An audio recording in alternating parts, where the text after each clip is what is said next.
Hola a todos, estamos acá en Terapia a un Clic y vamos a hablar de las diferentes caras de la dependencia. Mi nombre es Lina María Molina, soy terapeuta y llevo ya más de 13 años trabajando en este tema.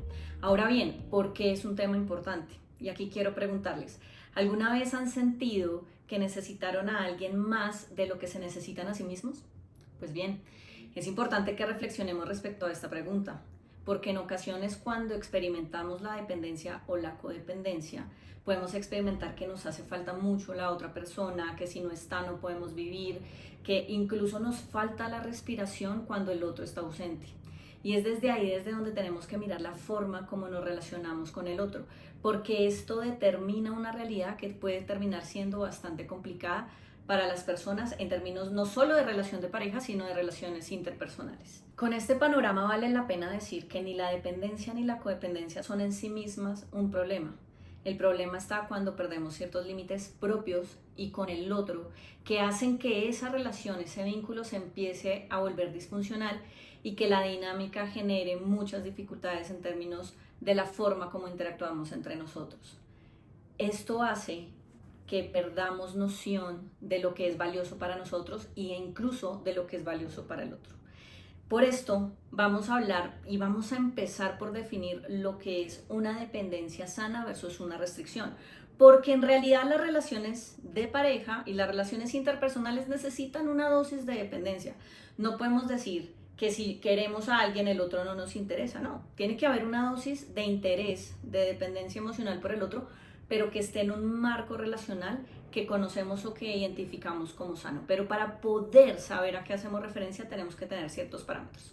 El primero tiene que ver con que en una dependencia sana tú puedes vivir, puedes continuar tu vida sin estar con el otro y estar absolutamente tranquilo. Es decir, puedes experimentar tus instantes de soledad o de encuentro contigo mismo desde un lugar o una, digamos que esfera de tranquilidad. Eso es un componente inicial, el poder estar sin el otro y estar tranquilo. El otro, además, como segundo elemento, es importante, pero no es indispensable, no es imprescindible. ¿Qué quiere decir esto? Que claramente voy a estar por momentos pensando en el otro, cómo estará, lo puedo extrañar, pero eso no quiere decir que en su ausencia yo deje de existir o mi ser no tenga un valor porque el otro no esté. Entonces, el otro es importante, pero no es imprescindible. Adicionalmente, algo que es clave en la dependencia y en la codependencia es que recuerden, se pierden los límites, pero en la dependencia sana podemos decir no, podemos alzar la voz, podemos expresar aquello con lo que no estamos de acuerdo o incluso develar información que si estoy en el lado de la restricción, pues no podía expresar. Estos elementos son fundamentales porque nos permiten reconocer que hay una forma de vincularnos, pero como le decía anteriormente, pues es una manera sana. Por el contrario, como lo venía diciendo, en la restricción existe un miedo importantísimo a perder al otro, y en ese miedo a perder al otro, sin darme cuenta, me voy perdiendo a mí mismo. ¿Por qué me voy perdiendo a mí mismo? Porque resulta que me olvido de lo que para mí es importante, me olvido de darme cuenta de mí por estar atento al otro o por estar esperando que el otro se haga cargo de mí. Hay una necesidad de aprobación constante. Busco rectificar o validar el amor constantemente, ya sea dando de más o esperando recibir de más de la otra persona.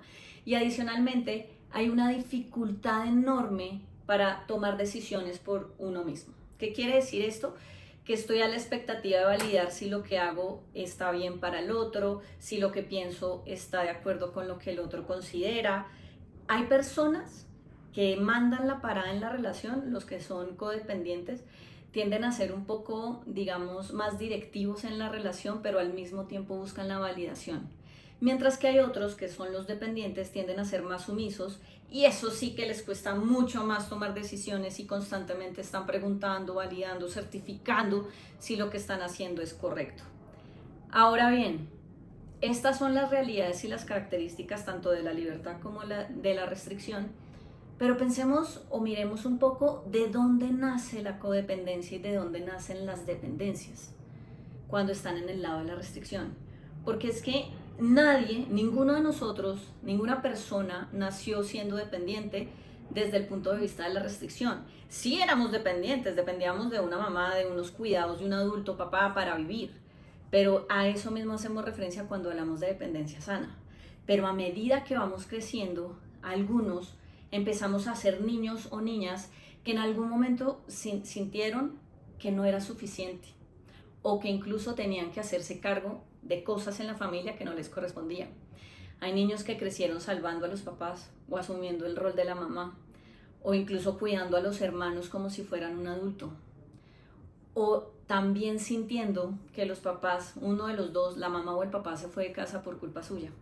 Y es ahí donde aparecen sensaciones de no me prestan atención, no soy una persona que merece recibir cariño, afecto, no me validan, no siempre soy merecedor de recibir lo que merezco. Y cuando crecemos con esas sensaciones, pues es de donde se van generando algunas heridas que nos van generando la problemática en la forma como nos relacionamos con el otro. Esto genera vivencias o lo que nosotros llamamos los dolores, que son la base de donde se van desarrollando las estrategias de personalidad. Y dos que hemos encontrado en términos de la evaluación de las dependencias y que tienden a estar presentes son la herida o el dolor de la insuficiencia, es decir, no soy suficientemente no soy suficiente para recibir amor, no soy suficientemente valioso para tener el trabajo que quiero, no soy suficientemente bueno para tener buenas relaciones con otras personas, para tener amigos. La insuficiencia. Ese es uno que está clave y que aparece frecuentemente en personas que tienden a tener ya sea una dependencia pasiva o la codependencia. Y por otro lado tiende a aparecer el rechazo y es esa sensación de que algo está mal en mí y por lo mismo la gente o las personas o mis papás no quisieron o no han querido estar conmigo, no me siento digno de recibir afecto, me siento apartado o apartada, siendo estas dos heridas bastante frecuentes o recurrentes en personas que tienen dependencia o codependencia. En ocasiones también puede marcar la herida del desamor y es no soy digno de recibir amor o no recibo afecto o amor de otros. Y estas heridas no es que aparezca una o aparezcan dos, depende de los matices, depende de las personas, pero es desde donde voy a empezar a construir algunas herramientas para afrontar la vida, porque me voy a enfrentar también con un mundo que puede ser amenazante. Por ejemplo, si en casa de niña yo aprendí que mi papá se fue a los 6 años míos y que por esa ida de él yo me sentí rechazada por su ausencia, por su partida, pues cuando llegue al colegio y me enfrente con la posibilidad de que alguien se vaya y que se me active esa herida del rechazo, pues voy a probablemente estar validando amor, a estar corroborando que el otro me quiere, para evitar en la medida de lo posible que esa persona se aleje o se vaya de mi vida. Y es ahí donde piensa a configurarse estas estrategias que nos van a enredar un poquito la forma como nos relacionamos con el otro. En ocasiones incluso sucede que algunos niños tienen como temas complicados en la relación con sus hermanos. He visto casos en el espacio terapéutico donde algunos pacientes me dicen, Lina, es que me tocaba buscar que mi hermano me quisiera o rogarle amor porque me rechazaba constantemente o porque no me hablaba o porque me dejaba por fuera de los juegos. Esa es otra forma, otro ejemplo de cómo puede profundizarse esa herida del rechazo o generarse, o de la insuficiencia que hace que se vayan generando las relaciones de codependencia desde que somos muy chiquitos. O incluso personas que expresan cómo en ocasiones llegaron al colegio y empezaron a sentir que eran señalados por la forma de hablar. Imagínense, hay gente que tiene dislexia o que tiene algunas otras dificultades para expresarse verbalmente y que empezaban a vivir burlas o empezaban a vivir la experiencia de tener un apodo en el colegio. Estos son situaciones que puede hacer que el niño interprete que no es querido, que es rechazado, que incluso no es suficientemente válido ni siquiera para hablar. Y es desde ahí donde esas heridas se van configurando y se van consolidando en estrategias de afrontamiento. Puedo incluso evitar expresar si me van a estigmatizar por hablar. Y si el día de mañana crezco y tengo una relación de pareja y vengo con esa historia, pues va a ser mucho más difícil expresar. O jóvenes que afirman que en su casa cuando hablaban no eran escuchados. Entonces sucedía algún evento, decían, no me gusta esto, y los papás o los ignoraban o los regañaban o los castigaban de una manera donde su ser era absolutamente invalidado y no comprendido, pues desde ahí se origina toda esta probabilidad de desarrollar dependencia. ¿Qué estrategias se pueden desarrollar de todos estos panoramas que hemos compartido? Complacer al otro con tal de buscar evitar el abandono. ¿Cómo lo complazco? Entonces estoy en una relación de pareja y resulta que no me gusta o me siento incapaz de compartir la música que a mí me gusta, ¿cierto? ¿Y cómo empiezo a complacer al otro diciéndole que tranquilo, que solamente ponga la música que a esta persona le gusta, que siempre vamos a escuchar su banda sonora? Y es tan irónico que a uno le empieza a gustar la banda sonora del otro, pero se me olvida hablar de mis gustos, se me olvida hablar de aquellas cosas que son importantes para mí. Esa es una forma. La otra puede ser callar lo que sientes. Entonces, desde la codependencia incluso puede pasar que empiezo a buscar que el otro se sienta mejor, si tiene una problemática económica que puede pasar a una persona, listo, mi pareja tiene problemas económicos, yo te empiezo a ayudar, pero te empiezo a ayudar y te empiezo a ayudar y continúo y en eso, sin darme cuenta, primero hago que el otro sienta que no es necesario volver a recuperar su economía, hacerse cargo de algunas cosas, pero además empiezo a cargarlo y en ese empezar a cargarlo me empiezo a quedar en silencio porque es comillas lo que debería hacer, tengo que proteger y salvar al otro y ahí es donde aparece la dificultad para expresar las necesidades que yo también tengo, eso es un ejemplo. También puede suceder como estrategia el adaptarme demasiado. ¿Qué es el adaptarme demasiado? Hacer cosas, a ver, quiero ser clara, en la dependencia sana, pues uno también es sano que se adapte a compartir cosas que a veces no quiere con la pareja. Pero fíjense el apellido, adaptarme demasiado. Eso quiere decir que generalmente siempre me adapto. Si no me gustaba salir a montar bicicleta porque nunca fue algo que me apasionó, empiezo a salir a montar bicicleta aunque no quiera y empiezo además a abandonar cosas que para mí eran importantes. Entonces, si a mí me gustaba, en vez de salir a montar bicicleta, leer un libro, dejo de leer un libro para adaptarme demasiado al otro. Lo cual, si se fijan, empieza por anularnos, por generar una manipulación que uno no se da tanto cuenta de esa manipulación. ¿Por qué manipulación? Pues porque si doy de más, estoy esperando a sí mismo inconsciente o conscientemente recibir más del otro, aunque eso no se dé. Otra característica, otra estrategia, resolver demasiado. Esto va de la mano de lo que ya hemos expresado antes, pero ¿qué quiere decir? Me hago cargo de cosas que le corresponden al otro. Te ayudo con tus temas financieros, doy excusas por ti, incluso hay papás desde la codependencia que si el hijo está trabajando, en vez de que el hijo se haga responsable y llame al trabajo para decir que está enfermo, papás que se hacen cargo de eso, porque resolvemos incluso aquello que no nos corresponde a nosotros. Y el otro dice, maravilloso, aquí tengo alguien en quien me puedo recostar y que no necesito yo hacerme cargo de lo mío. Dar más de lo que recibo, entonces doy regalos, estoy presente, nunca digo que no, siempre vas a contar conmigo. ¿Y en qué momento cuento yo conmigo mismo? No hay espacio, porque estoy constantemente atento o atenta al otro. Y la búsqueda de validación, que es preguntar, ¿tú me amas? ¿Soy importante para ti? O incluso búsquedas de validación más sofisticadas y menos evidentes. Sonreír cuando uno por dentro quisiera decir que no, pero en vez de decir que no dice bueno. Y eso termina agudizando la disfuncionalidad en las relaciones, como lo comenté previamente, que hace que sean cada vez más disfuncionales. Con este panorama, entonces, si algo parece lo mismo pero es diferente, ¿cómo podemos diferenciar la dependencia y la codependencia de una dependencia que esté en libertad?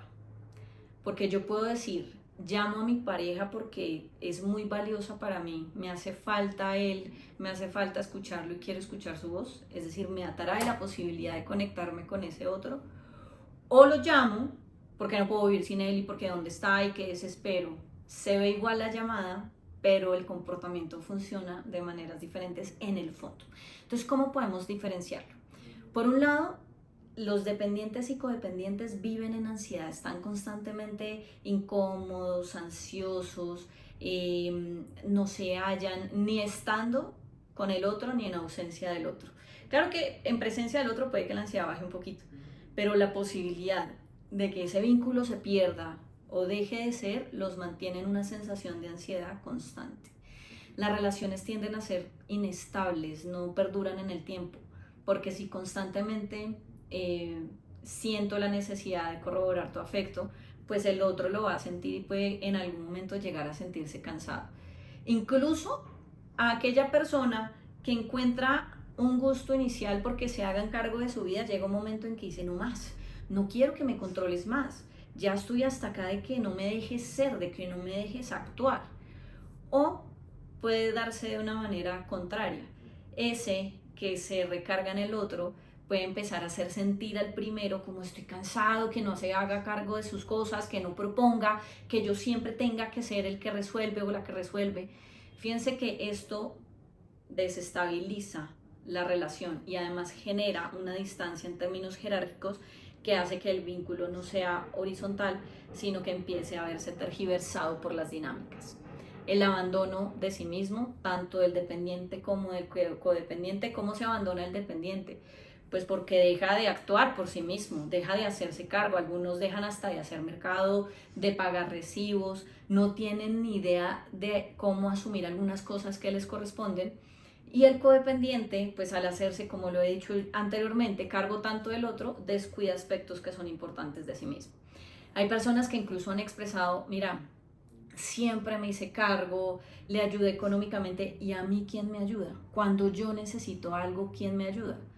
Pues es que nadie te ayuda porque siempre te ven absolutamente empoderado y no te ves como alguien que necesita ayuda, ¿no? Esto lleva a que ambas partes pierdan la identidad. ¿Por qué? Porque me disuelvo en el otro. ¿Y quién soy yo? No me reconozco. La dinámica hace que incluso las parejas con dificultades disfuncionales no se puedan ver a sí mismos.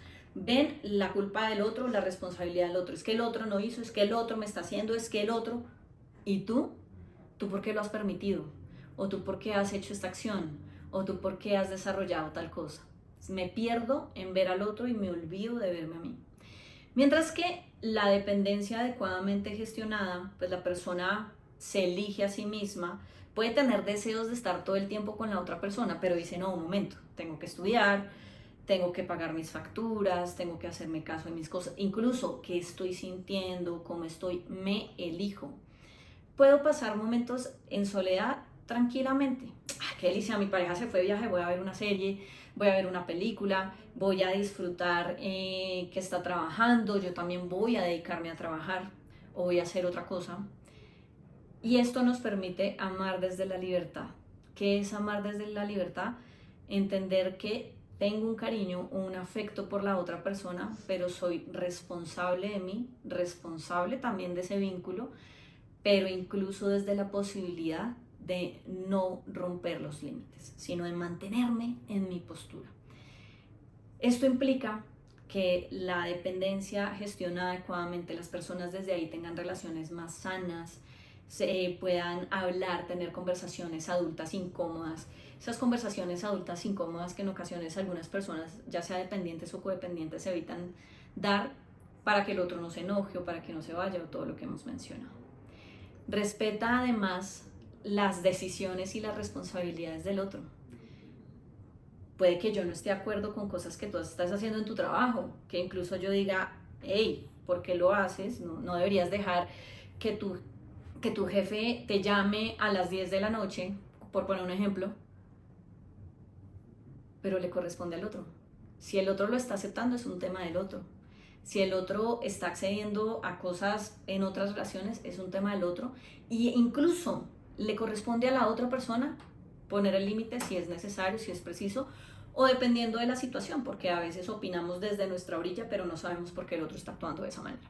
Con este panorama quiero invitarlos a que reflexionemos ante algunas preguntas que debemos hacernos para saber si estamos teniendo relaciones funcionales o disfuncionales y si la forma de vincularnos desde la dependencia es una dependencia, digamos que es sana, o realmente estamos teniendo algunos matices de codependencia o de dependencia disfuncional, o no solo unos matices, sino realmente uno dice, uy no, yo estoy como más en problema Primer pregunta, ¿qué estoy tolerando por miedo a perder?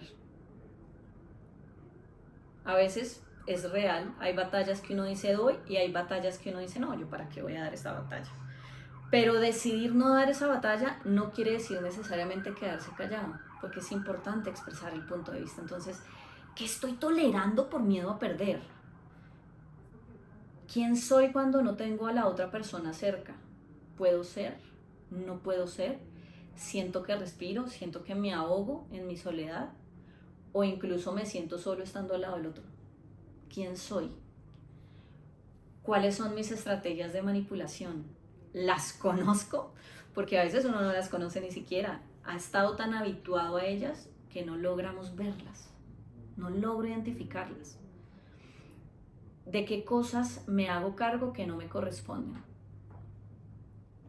Me hago cargo de decirles a mis papás que no deberían hacer una u otra cosa cuando sí, claro, uno empieza a ver que los papás envejecen y empieza a hacerse cargo de cosas de los papás, pero a veces se precipita y asume el rol completo de los papás y se le olvida que los papás son los papás jerárquicamente. Entonces, asumo cosas que no me corresponden del otro. ¿Estoy eligiendo estar con el otro o lo estoy necesitando? En la poesía uno puede decir, ay, no puedo vivir sin ti porque te necesito, y suena hermoso, en la música suena divino, en las novenas suena amorosísimo, pero en la realidad esa experiencia habla mucho de cómo estoy experimentando mi vínculo con el otro. Y además, qué historias sigo repitiendo, qué parte de mis vivencias pasadas, ya sea mi consciente o mi inconsciente, está tratando de completar de esos círculos de historia que no he completado. Me quedo con alguien que no está afectivamente disponible, o siempre me consigo a alguien que no está afectivamente disponible porque mi inconsciente trata de hacer que mi papá nunca se vaya de la casa, regrese y la familia vuelva a ser feliz, aunque uno conscientemente diga, no, yo no quiero repetir la historia de mi mamá. ¿Qué historia está detrás y qué puedo estar repitiendo? Y muy importante, ¿qué decisión puedo estar evitando tomar? Miren, a veces pasa. Alguien hace algo que a uno le incomoda porque somos seres humanos, estamos en relaciones humanas y en ocasiones a veces uno prefiere quedarse callado y hablar con el amigo que decirle a la persona, hey, esto no me gusta. Y lo que toca hacer en esos momentos es respirar, apretar estómago e ir a hablar con el otro y decir, ven, esto no me gusta, esto me incomoda, me siento así, me siento de esta manera. Necesitamos aprender a ser valientes para expresar aquello o para, sí, decirle al otro eso que en ocasiones puede que a mí me incomode y dejar de evitar esas decisiones que son importantes. O incluso a veces evitamos terminar en relaciones que son disfuncionales porque sentimos que es peor quedarnos solos que estar al lado del otro, ¿no? Si sientes que algo de lo que hemos hablado en este espacio, las estrategias, los dolores, la forma de relacionarnos con el otro, que incluso has experimentado fondos, situaciones donde tú dices, uff, caí muy bajo y ¿por qué estoy permitiendo esto? No tienes que buscar el camino del cambio solo. Encuentras en Teclic una cantidad de profesionales con los que puedes transitar este camino de la recuperación y del cambio y de la sanación. Y por supuesto puedes buscar mi perfil. Mi nombre es Lina Molina, soy psicóloga, llevo 14 años trabajando en salud mental. Soy una apasionada de trabajar en codependencia y en dependencias afectivas porque conozco mucho acerca del tema. Entonces, pues recuerden que esta es una posibilidad no para dejar de ser nosotros mismos, sino al contrario para reencontrarnos y sacar nuestra mejor versión.